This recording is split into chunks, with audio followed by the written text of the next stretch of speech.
রাজ্যে রাজনৈতিক পালাবদলের পর বিভিন্ন পুরসভা ও পুর নিগমে কাউন্সিলর, চেয়ারম্যান, ভাইস চেয়ারম্যান বা মেয়রদের পদত্যাগ করতে দেখা গিয়েছে। আর যার জেরে ভেঙে গিয়েছে পুরো বোর্ডও। ক্রমশই সেই পদত্যাগের তালিকা দীর্ঘ হচ্ছে। এবার সেই তালিকায় আরও এক সংযোজন। পদত্যাগ করলেন নদিয়ার বীরনগর পুরসভার চেয়ারম্যান পার্থ কুমার চ্যাটার্জি এবং ভাইস চেয়ারম্যান ইলা ঘোষ। পুরসভা প্রশাসনের তরফে তাদের পদত্যাগপত্র গ্রহণ করা হয়েছে বলেই জানা যাচ্ছে। উল্লেখ্য, 14 আসন বিশিষ্ট এই পুরসভায় 13টি আসনই ছিল তৃণমূলের দখলে, মাত্র একটি আসন দখলে ছিল বিজেপির। এবার সেই পুরসভারই চেয়ারম্যান আর ভাইস চেয়ারম্যান পদত্যাগ করলেন। এ বিষয়ে বীরনগর পুরসভার এক্সিকিউটিভ অফিসার সব্যসাচী চ্যাটার্জি তিনি বলেন, চেয়ারম্যান পদ থেকে পদত্যাগ করলেও এখনও কাউন্সিলর রয়ে গিয়েছেন, ভাইস চেয়ারম্যান ও কাউন্সিলর রয়ে গিয়েছেন। তবে একটি পুরসভায় চেয়ারম্যানের সবথেকে গুরুত্বপূর্ণ ভূমিকা থাকে। কোনো কিছু অর্ডার দেওয়া কিংবা টেন্ডারের বিষয়ে চেয়ারম্যানের সই ছাড়া আমরা কোনো কাজ করতে পারি না। এক্ষেত্রে অনেকটাই অসুবিধায় পড়তে হবে। যেহেতু পদত্যাগপত্র জমা দিয়েছেন, আর সে কারণে ঊর্ধ্বতন কর্তৃপক্ষকে আমি বিষয়টি জানাবো। তারা আগামী দিনে যেভাবে পুরসভা চালানোর নির্দেশ দেবেন সেভাবেই আমাদের কাজ করতে হবে।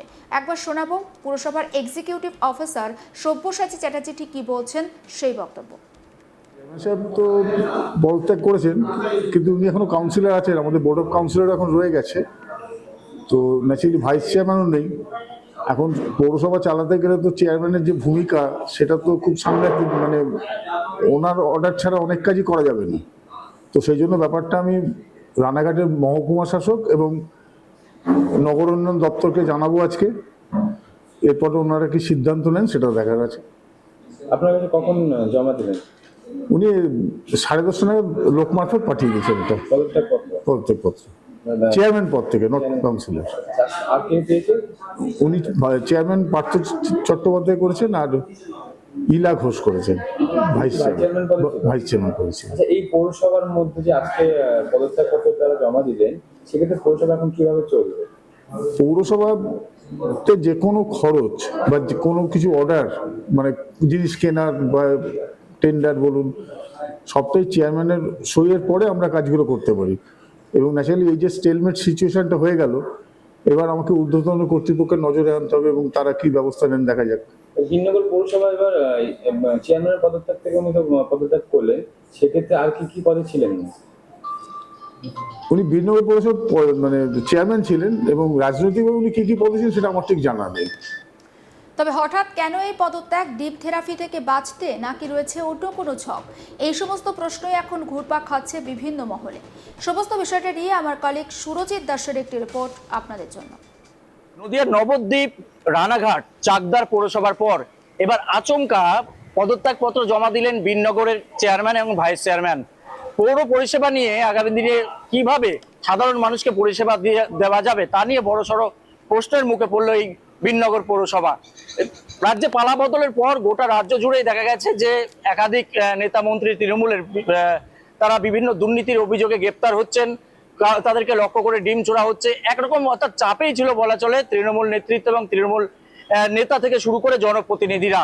নদিয়াতেও প্রাক্তন মন্ত্রী উজ্জ্বল বিশ্বাস যেমন জেলে গেছেন, তেমনই দীর্ঘদিনের প্রবীণ নেতা নবদ্বীপ পুরসভার চেয়ারম্যান বিমান কৃষ্ণ সাহা, তিনিও কিন্তু দুর্নীতির অভিযোগ এবং সরকারি ত্রাণ সামগ্রী বেআইনিভাবে মজুত রাখার অভিযোগে তিনিও জেলে গেছেন। সেই রকম ঘটনা কিন্তু নদিয়ায় একাধিক দেখা গেছে। সেই পরিস্থিতিতে দাঁড়িয়ে এর আগেই নদিয়ার নবদ্বীপ পুরসভায় চেয়ারম্যান তিনি পদত্যাগ করেছেন, ভাইস চেয়ারম্যান পদত্যাগ করেছেন। চাকদাহ পৌরসভায় ভাইস চেয়ারম্যান পদত্যাগ করেছেন। রানাঘাট পুরসভায় ভাইস চেয়ারম্যান পদত্যাগ করেছেন। মূলত এই সব পুরসভাগুলিতে এখন প্রশাসন বটেছে, অর্থাৎ মহকুমা শাসক তার কিন্তু হস্তক্ষেপে গোটা পৌরসভার পরিষেবা দেওয়ার কাজ চলছে। সেই পরিস্থিতিতে দাঁড়িয়ে আজকে অফিস খোলার পর আচমকা পদত্যাগপত্র জমা দেন চেয়ারম্যান পার্থ চ্যাটার্জি এবং ভাইস চেয়ারম্যান ইলা ঘোষ।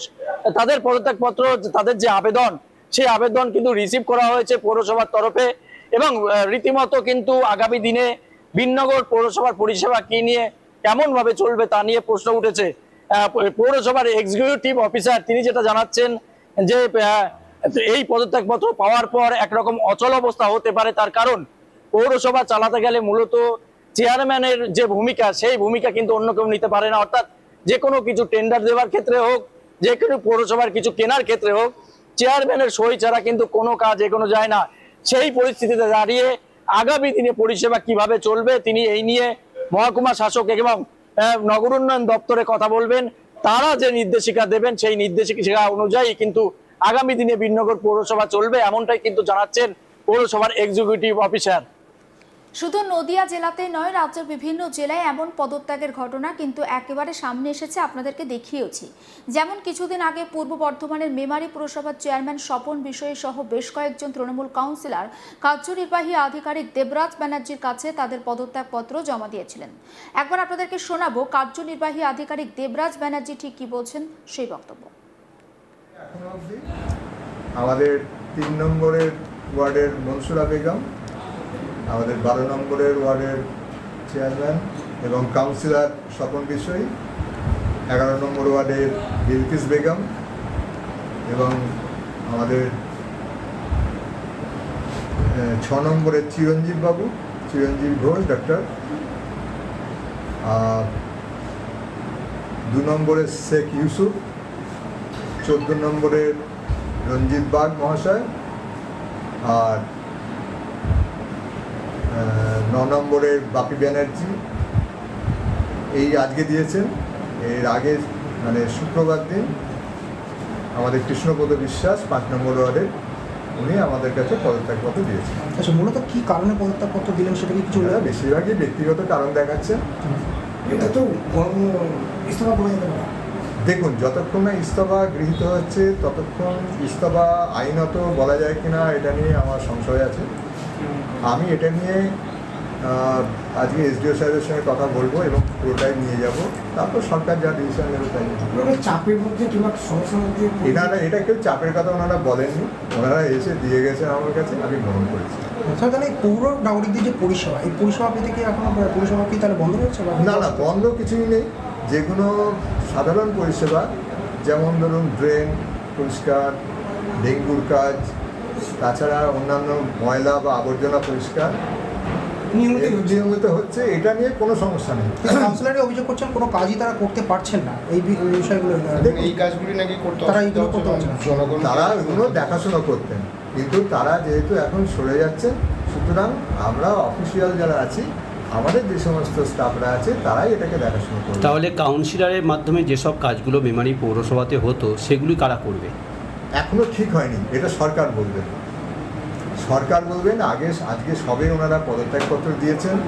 এটা নিয়ে আমরা জেলা স্তরে, মহকুমা স্তরে কথা বলি মহকুমা শাসকের সঙ্গে, তারপর ওনারা যা ডিসিশন নেবেন কী হবে না হবে ওনারা বলবেন। সমস্ত আপডেট পৌঁছে দেবো আপনাদের কাছে, নজর রাখুন আজ তাক বাংলা, সাবস্ক্রাইব করতে ভুলবেন না।